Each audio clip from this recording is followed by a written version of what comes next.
Hello mga kanyors, so welcome back sa aking YouTube channel. Nandito tayo ngayon sa likod natin. Nandito yung ating backyard kung saan meron tayong mga alaga dito ng mga Rhode Island Red, Buff Orpington, mga Shamu, Asel at ibang lahi ng manok like Chinese chicken, Ayam Cemani, Polish chicken at marami pang iba, mga native chicken.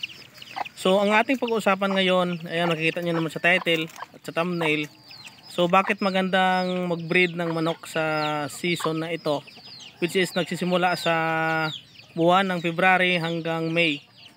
So isang rason na magandang mag-breed sa season ito or sa mga buwan na nabanggit ko, dahil ito yung buwan kung saan minsan lang umuulan.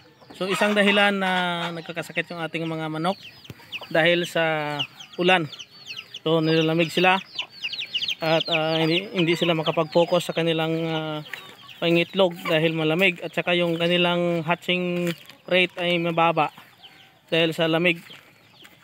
So na-experience ko dito ay maganda yung ating pag-hatch ng mga manok dahil sa season ito. So yan, marami tayong napa-hatch dito ng mga sisiw. So based on my experience, maganda talaga sa buwan ng binabanggit ko dahil maganda yung hatching dahil pag mainit yung panahon, mabilis at mataas yung rate sa pag-hatch ng mga itlog. So kayo, ano yung masasabi nyo? Please comment down below and please like and share.